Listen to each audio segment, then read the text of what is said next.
Hey, what's going on, everybody? Happy Saturday. I got a special guest for you all. Now, you want to hear this and you want to tag people in this because I want you to hear about the story of an amazing mom who has now built her gratitude business. You heard that right. She's in schools doing the work, and I don't want to be the one to tell you her story. I want her to tell you her story. So I want to welcome Shannon to the Educators Moving On community. And Shannon, please tell us a little bit about who you are and how this whole empire came to be.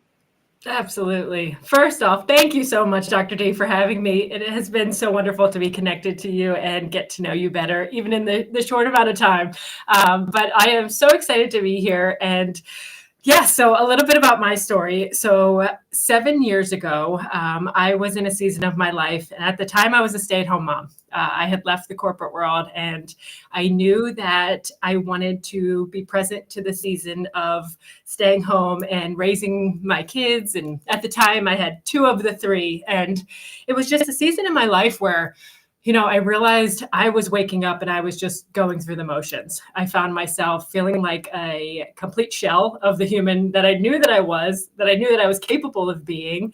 And I didn't want to look back on this season of my life and miss it, right? I knew that there were so many things that I wanted to be present for. But in that season, I had felt like all of the things that were going wrong and all of the intense parts of my life were what was really determining the story. And it was so hard for me to dig out, right? It was like the first season of my life where I couldn't just, go to the gym and dig out. I couldn't really find that momentum to stay in that positive space. And, I got to a point where I realized that I didn't want to shift my external environment. I didn't want to leave the situation I was in. So I knew that my only option was to shift my perspective. And through that experience, I realized that, yes, there were so many things in my life that were intense and really, really difficult. And yet there were still so many things that were beautiful that I was missing. So I told myself that nobody's coming, right? This was my season to show up for myself. And it was through that I realized that I was just going to get really intentional with my gratitude practice. And at the time, I didn't really know all the ins and outs of it. It was just like, I need to take some time to really look and focus on what is going right in this season of my life. And as I started to get really intentional with my practice and honestly, just learning to be present in my life, I think it was the first time that I intentionally realized that, I was spending so much time either worried about the future or stuck in the past that I wasn't really living in the present. And so I got really intentional on really exploring what that present moment was. And it shifted everything for me. It was a couple weeks into this practice, and I realized that, things that were really bringing me down a couple weeks before, I was now able to handle. Like I had this capacity and this almost lightheartedness to show up in such a different way. And once I started to feel these shifts, it was like, why is not everybody not talking about this? Why is this not everywhere? And so I started to really dive into the science of gratitude and really being present. And, it became this experience of saying, okay, this is a shift that I felt, and I want to share it with people. So it started really simple. I was like, I told my husband, I was like, try this, see if it works for you. I talked to a couple moms who are in the same season of like, let me know, do these like practices in this, process of doing it, is it helpful for you? And the feedback that I started receiving was, yes, I needed this too. And I needed some structure around the practice because I think that's the hardest part for a lot of people. So it became this season where I realized like, okay, I have to explore this and I have to keep going with it. So it 7 years ago started out as something that was a shift for me, and it turned into me finding a publisher to help me create journals, me working with an app developer in India to help me build out an app and really create something that felt like it could be a really special experience for anybody in their life who was looking for that starting point. And it became one of those things I just kept figuring it out as I went, right? I didn't have the background in any of this.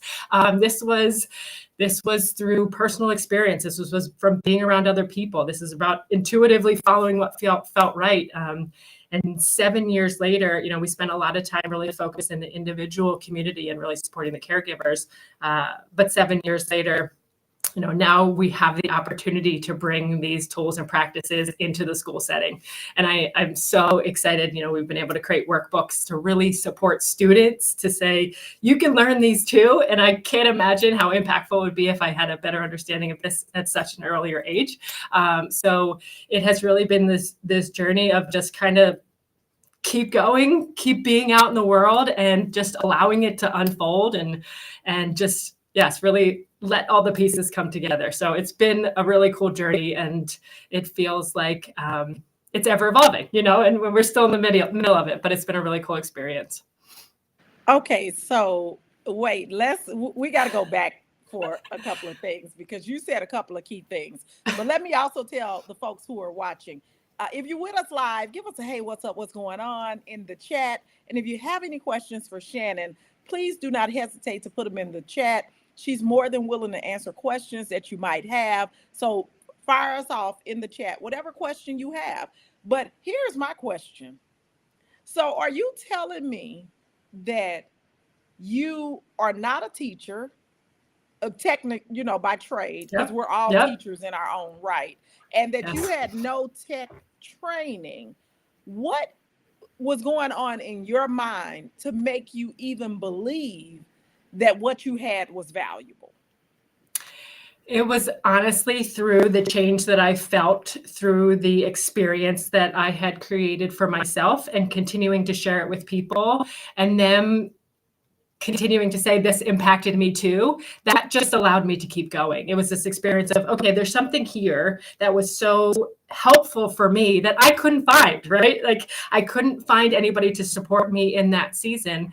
And it just became that I realized how badly I needed it. And if I could continue to just have that conversation with one other person and them say, I need this too, that was the motivation. And that's what really kept it going. And it went from this space of like looking at it from a logical business perspective. It was always more than that. It was like this heart-led experience of like, okay, this is what this season, this is what I meant to do. And I'm not going to lie. I was the person too that was like, okay, now how do I get a PhD in gratitude, right? Like that's where my mind goes. It's like, where can I get the credentials? And every time I stepped into that mindset, what I kept coming back to is like, your experience is your credentials. Your life experience, your lived experience is the credentialing that you need. And if you continue to allow yourself to step into those hard decisions, those hard moments,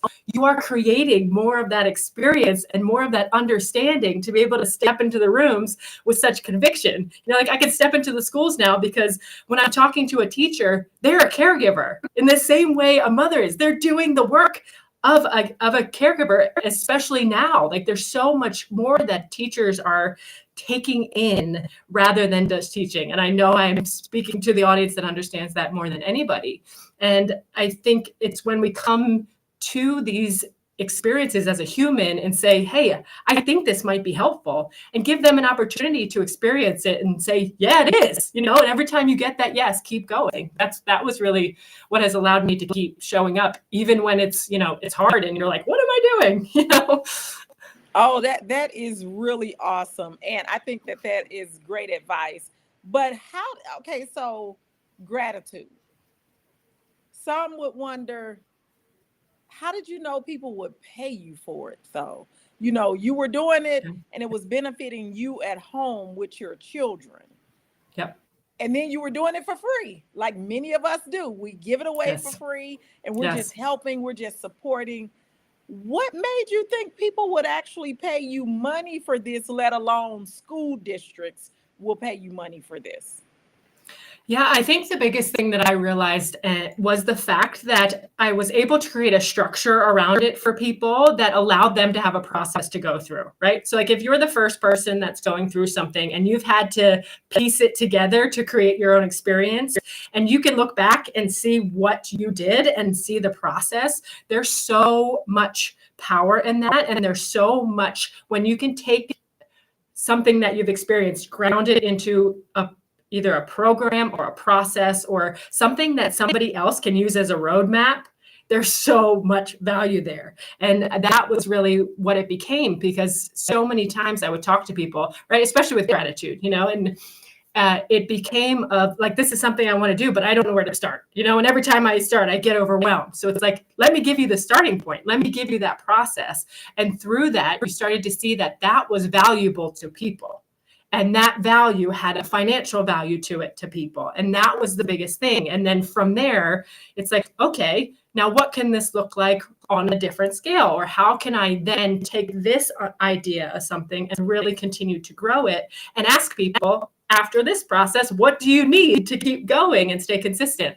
So it's really by taking the risk and sharing, right? Because I think that's the scariest part. It's like, I have something, right? I have something that I think could be helpful, but by putting yourself out there and asking people to try it, right? You get a little exposed, it feels a little uncomfortable, but then you start to get the feedback, and they can either say like, yes, this is extremely helpful, or this would be helpful if you added this too. It can start to help you to shape what it can look like and to really allow you to hone in on what it is that you're creating. Those are great points. And let me reiterate for some of my people who may be watching right now.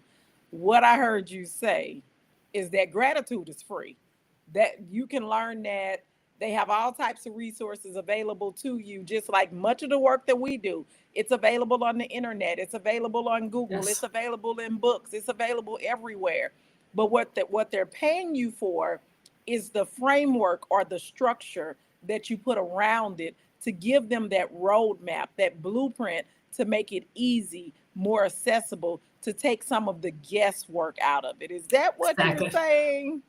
100%, because that's what we found specifically in the school setting. And maybe this resonates with some of you all, because there's so many teachers that we're connecting with now who are like, we know that this is important. Like, this isn't a matter of whether this conversation is important, of helping students to understand how impactful gratitude is and helping them understand, mindfulness and being present.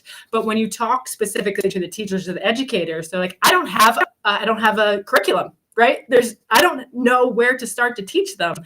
And then when it becomes the responsibility of the teacher or the educator to come up with that, it falls by the wayside because you have so many other things on your plate.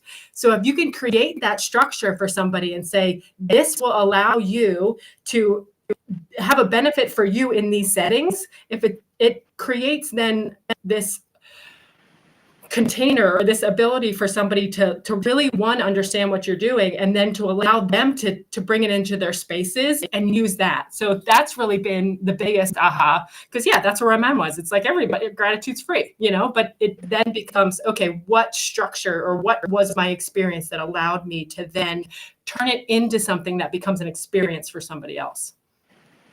Exactly. I love this. Okay, so now can you share with us? So you said you're in a few school systems. Tell us about one of the systems that you're in and what that work looks like in that school system. Yes. So we are working with a school in Delaware. So what we've created in the last year is we actually so I talked about a digital experience and a physical product that we had created for caregivers, right? That audience is adults, and we still have that, and we use that to support teachers. But so much of the feedback that I started getting when I was actually, talking to these caregivers and they were going through the experience is, you need something for kids, and you need to be able to, like, what can you create that is kid friendly?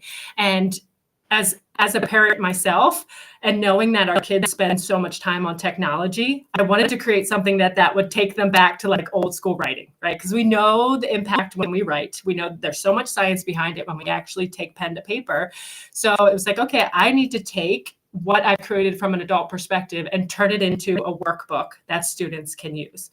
And so what we're doing in the school is, so there's 800 total kids, but we're taking a subset of 300 of them, because there's 300 kids who have the same class every single day. So that's a lot of the hurdle that we come up with in the schools, is like, our kids aren't on a set structure, or they aren't on a set schedule. So we go in and really connect with the school and say, okay, do you have a subset where you can almost do a small pilot or a smaller group where you can kind of gauge the impact of the experience with them, who are going to be on a set schedule, kind of for a set period of time.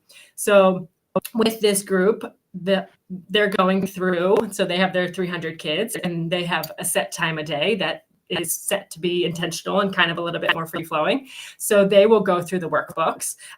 So we've been setting up, so there's kind of an assembly before to help the teachers say like, okay, why would my kids even do this? So really motivate the students to understand the impact of gratitude, why they're going to be spending 4 weeks kind of going through this experience.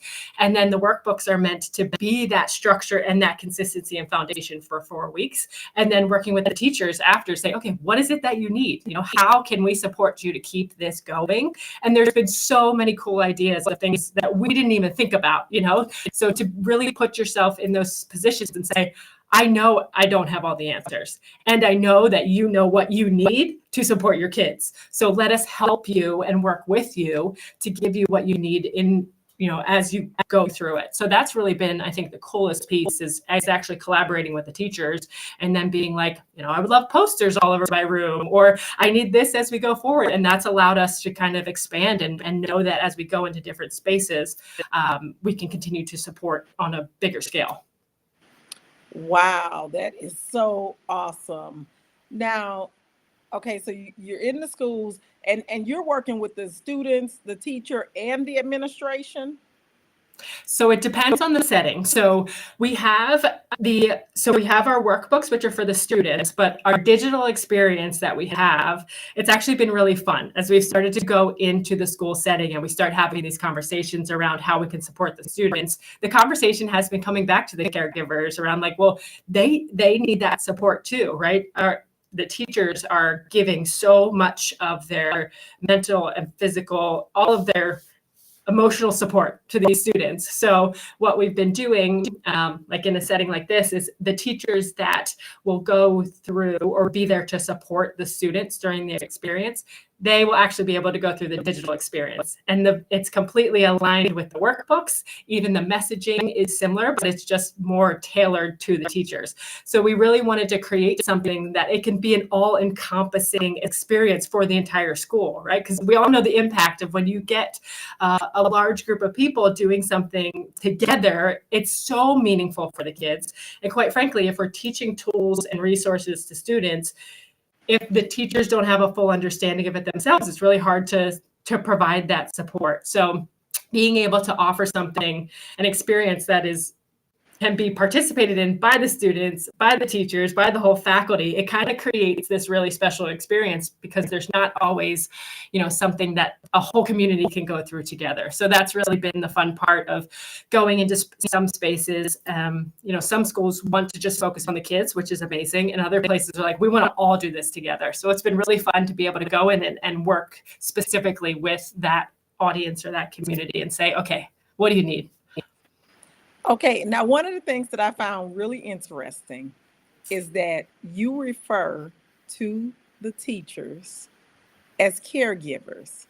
I absolutely love that because that's one of the things that I often talk to the consultants about.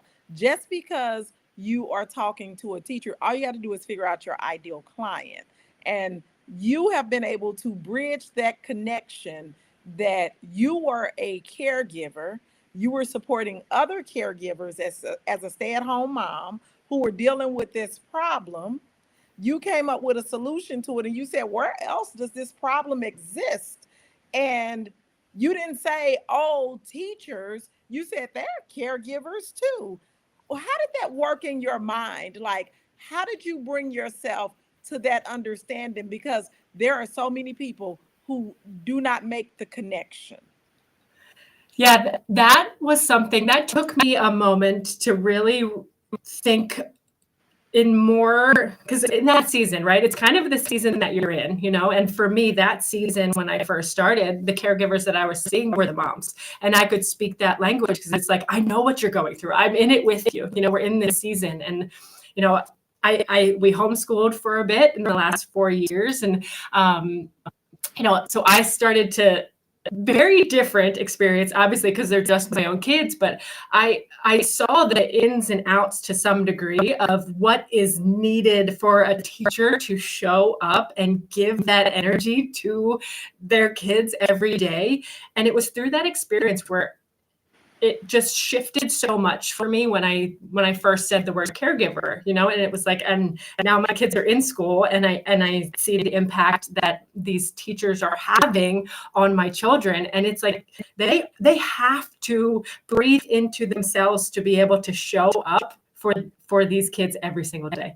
And I as somebody who believes that, so I can walk into a classroom, but honestly, I believe that the teacher knows better than anybody what their kids need, right? So ultimately, my hope is to support the caregiver as much as possible so that they can show up in that space in like the most present, like grounded, happiest version of themselves to be able to support the kids. Because I know as a parent, when I show up, then my kids can really, like, I can support them in a way that on the days where I don't really take care of myself or create that connection for me, it's really difficult for me to show up and like hold all that space for all of the emotions that come to the surface with these beautiful next generation of humans. So I think that was a moment where it's like, these aren't just teachers, and you all are caregivers. Like, and the work that you do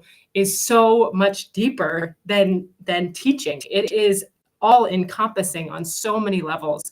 And I think the impact of the last 4 years can't be ignored either, in all of the pieces that have shifted and changed. And that was one of those moments where, again, the perspective of taking a word that in a season meant caregivers meant moms to me, and then just taking time to say, no, caregiver, allowing that to expand as my life expanded and I stepped into different spaces. I think it just truly allowed me to see a little bit different.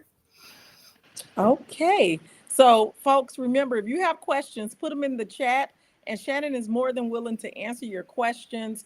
And any comments that you have, put them in the chat. We'd love the engagement so that this video can reach even more educators and even more caregivers. Now, I just got to go back and touch just a piece on this app, because I know that there are people in the community and other entrepreneurs who are thinking about building an app or want to do an app, but they don't know where to start. Now, what in the world made you say, I can do an app, I can follow through with this, it's going to be a success, people are going to pay me for this? Please tell us the story behind the app.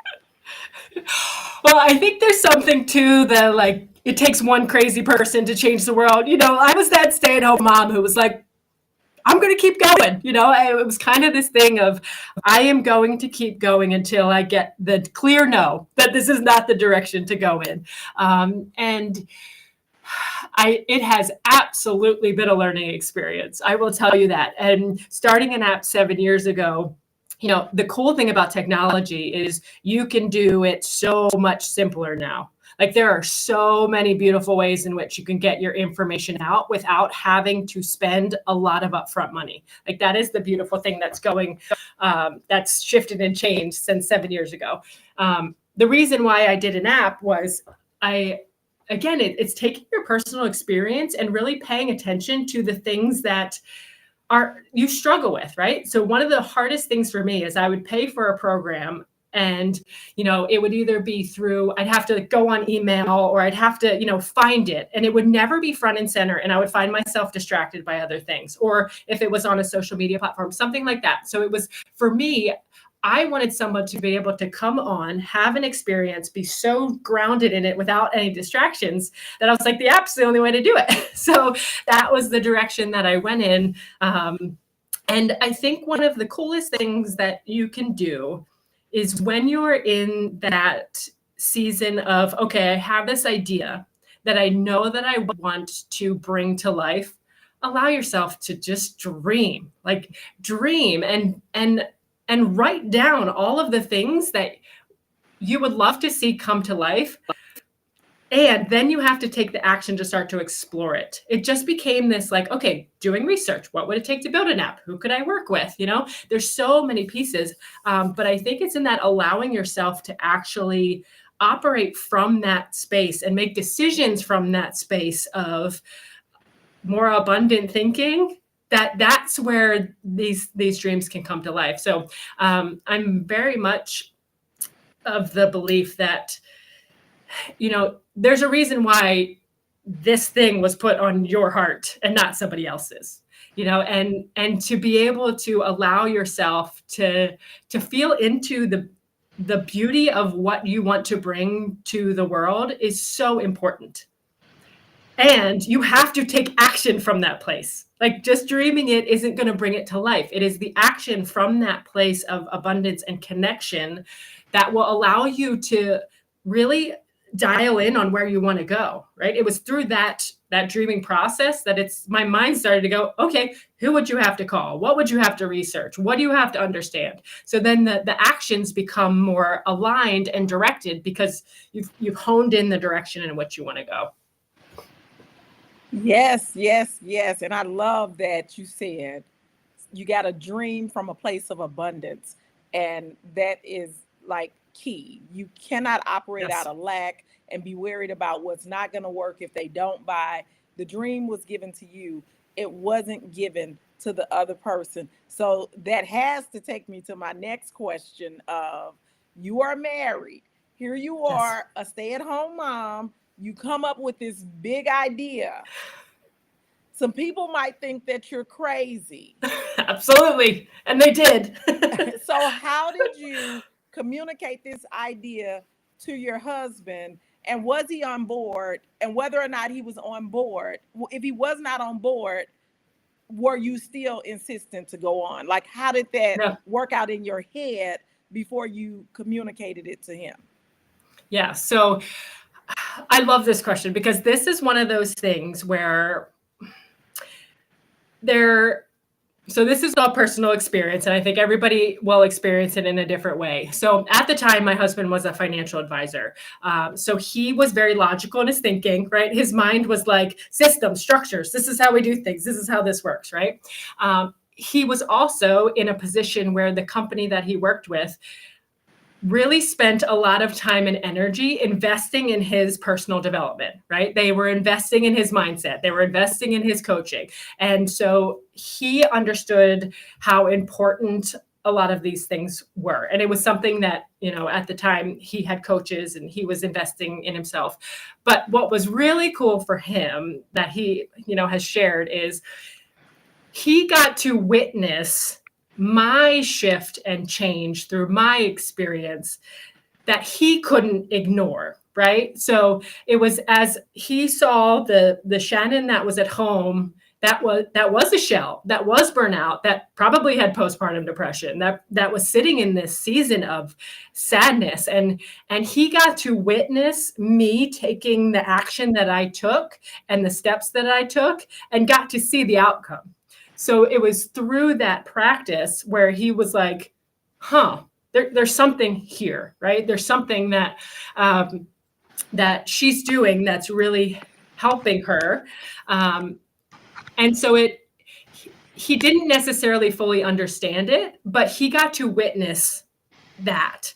And I think one thing that I keep coming back to, and I've said to so many women specifically, there comes a moment where sometimes you're going to have to go first and you're going to have to take the risk and you're going to have to believe in yourself and not know how it's going to play out and allow yourself to continue to show up and stay in that ownership of your experience. Because there are so many times where he's like, what are you doing? Like, why are you building an app? And how much is this going to cost? Right? I wasn't providing financially to the family at the time. So there was pieces that I had to continue to understand my own journey, keep connecting back to why I was doing it. And I think the coolest thing is, so we're now 7 years later. 2 years ago, my husband left the financial services industry. So completely left. And now he is partnering with me in the business. Right? A business that wouldn't have started if I hadn't have decided 7 years ago that this was the path I was going to go on. So it's one of those moments where it's a trust walk. It's a season of like, I'm going to believe in myself. I'm going to keep going. Obviously there's so much communication. There's so many pieces where you have to show up and you have to you have to communicate and really figure out, what is in alignment with you. But there's so much beauty that I've seen when you just continue to trust and have a little bit of faith in the process, and that what is on your heart is there for a reason. And if the human being that you're with is there for a reason, it's gonna work itself out in a way that is aligned for you and the direction you're going. So it is a little bit of a faith walk, but it has been such, I think if you don't take the risk, you don't allow yourself to see, one, that you are supported on that journey, but you also don't allow yourself to really see what you are capable of. And I think that's really been the story for me. It's easy to look back now 7 years and say, like, I can now see that I had to take that risk and I had to go first. But in those moments, it's scary, and it's every time you take that step when you're still scared, like, that's where you build these beautiful muscles, and that's where you build the conviction around what it is that you're doing. Oh, I so love this. Let me just say, first of all, we are not going to sit here and act like this doesn't deserve a celebration. First of all, it's been a 7-year journey. So all y'all people who think that it happens overnight, it does It not happen doesn't. overnight. I always tell my folks, you're not going to feel a level of comfort until you've done 1,000 days. A thousand Yes. days in it, and that's about 3 years. That's when you'll get that level of comfort where it's like, oh, I got it. I know. I kind of know what I'm doing. That doesn't mean that it's all going to line up. You still got work to do.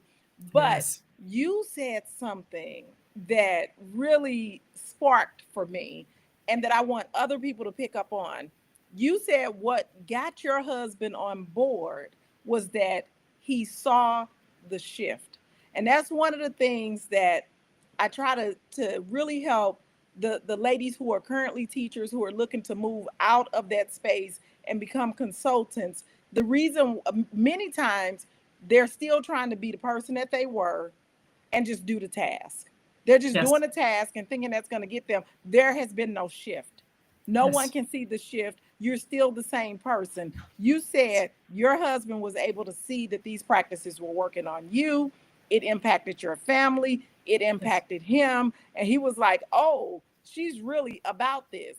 Yes. Ladies, when you are really doing it and you are really about your business, people will see it. My entire family was able to see, oh, Chanel is different. Oh, she's acting different. Yes. I had to let go of all of the people pleasing, all of the doing everything for everybody because I wanted to build my business. I wanted to create a different type of life for myself. And when people see that you are not the same, they will not continue to treat you the way Yes. they used to treat you.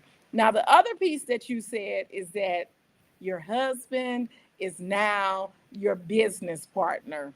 Yep. And that's amazing because now he is fully vested, fully bought in, and he's helping you all. And I'm sure that it gives you all a greater level of freedom. So, can you tell us a little bit about how now you all operate? Do you have a little bit more freedom? And how is it working with your husband? Yes. Yes. So 2 years ago, he got to a point in his life where very similar, where he realized he was going through the motion in his professional life, right? And he got to this place of like, I'm just doing this to do it. And he's, would set these goals where he would, set a huge goal and then he'd hit it. And then there would be an emptiness, right? Because he's like, I'll be happy when, we all know this saying, I'll be happy when this happens. And, he finally got to a point in his own life that he had to get to on his own time, in his own journey. And through that experience, he realized, this isn't the path that I'm meant to be on. So I think there's something to giving your spouse the space to go on their own journey is so important. Whoever your spouse, your partner, whoever, allowing them to go on their own journey to get there on their own time. But it was really through that experience that he started to realize that the financial services career wasn't where he was meant to be. And he just felt so deeply aligned with what it is that we're doing at the motion of gratitude. And so through that, with that comes so much unknown, right? We've decided like this is what we're meant to do as a family. And when that shift happened, it's like, okay, we don't know what this is going to look like, but it feels aligned for both of us. And in that feeling, it's like we keep going. And there is a learning curve with operating and working with your spouse, like, and give it the time to like allow the learning curve to happen, right? Conversations that used to just be about life or like separate work, sometimes it becomes like you talk about work all the time. And one moment you're talking about home, and then work kind of comes into the mix. So it took us time to really figure out what that was going to look like. But I would say the biggest thing that has been helpful for us is allowing each of us to stay in our zone of genius, as we like to say. So he is a sales guy through and through. Like, he knows how to be in the world. Like, he gets excited by, connecting with people, having conversations. Like, he runs like an Energizer bunny, and it's like such a happy place for him. I am the opposite, right? I love to be creative. I love to sit in the one-on-one conversations. I love to like be in more of the intentional, methodical, making sure all the behind the scenes work. So once we figured that out and we have allowed ourselves to operate in those spaces without putting pressure on each other to do the other job, that's where I feel like we've hit our stride, because now it's like, he's not expecting me to run at his pace, and I'm not expecting him to slow down and be creative, from that element. So that's been the biggest thing that really has allowed us to really operate in our own way. And it feels so cohesive and feel like we are like on this journey together without having to be the same human. Okay. So I'm just loving this. Okay. So I know that there are some folks who are listening and they are probably wondering, well, we want to see. Tell the folks how they can connect with you, how they can go and see what it is you're doing, or reach out to you if they want to inquire about your services in their school or for themselves. Absolutely. Yes. So thank you. So to.com is our website where you can find more about the podcast, kind of how we're working in schools. I would say right now, if you are looking to bring an opportunity into your school, if you reach out to me directly, I would love to have that conversation with you. So my email address is Shannon, SHANNON, so it's the mofg.com. So like the motion of gratitude.com. Because with those conversations, we're really in this season of, okay, how can we get really intentional with each individual school and each individual location? And so we can really have a conversation of what that looks like. And, Dr. D, I would love to share that one of the biggest things that we have found too is, as we're going into these school settings, so much of the time it's the caregiver or the teacher that really brings in these opportunities to the school. And a lot of the times, the teachers have to do that lift of like, this is important to us. This is something that we want to provide. So we wanted to make it so that either the teacher or the caregiver or whoever is bringing that opportunity to the school is can be an affiliate, right? So they can receive compensation for actually creating that opportunity for us, because we know the caregivers are a lot of times the one who are creating that opportunity, and they should be the ones that are benefiting from that. So I wanted to share that as well. If you're looking to really bring something into your school, we want to compensate, the caregivers and the teachers who are doing that. I think that's amazing, because the teachers are the ones that they're in the classrooms, they're in the trenches. They understand that they need that next level, but they may not have the structure or the support. And so you've created a way to incentivize them to support themselves by introducing you to the principal. So walk the teachers through what that conversation might look like with their administrator or their principal, for the person who's sitting and they're saying, I would like to do this, but I don't really talk to my principal, or I don't really know what to do. Are they supposed to send an email, have a conversation? Like, what should they do in their school with their leader in order to bring you in? Absolutely. So one thing that we are preparing, and that if this was something that you would be interested in doing, is we've actually been working on a template that somebody could give to their principal to say, hey, I had this conversation with this person. They've created really a gratitude and mindfulness curriculum that you can bring into your school. And through that, it's saying, is this something that we have any interest in doing in our school? Is there an opportunity for a conversation so you can learn more about what they're doing? But really, in that conversation one-on-one that we can really figure out, like, okay, what is the relationship that you currently have? How can we help support you to have that conversation? So that way you don't have to do the heavy lift. It's allowing us to really support you to say, these are a lot of the things that are in the program, that would be supportive to your school. So we really want to make that as helpful as possible. Because even, parents, we have some parents who are like, my kids need to do this at school. How can I have this conversation? So it's really in that connection point would be the best place to start, where we can have a conversation and understand, okay, what is your relationship and how can we help you either craft an email, have that conversation, pick up the phone, whatever that looks like, to make it as simple as possible. Okay, awesome, awesome. I think this conversation has been absolutely amazing. You all have in the chat her website as well as her email contact, and she's making it super easy for you. And we know that this is much needed work in the school system. And I know that myself, I practice gratitude on a daily basis, and just still every day. But I just had a situation where things were not going the way that I wanted them to go, and it just seemed like everything was piling on top, and I just had to stop, and I just had to step into gratitude, and I had to go into some deep gratitude practices. I had surgery, and things started to catapult on top of each other, and I was like, wait a minute, wait a minute, wait a minute. So I am a firm believer and knower of the power of gratitude.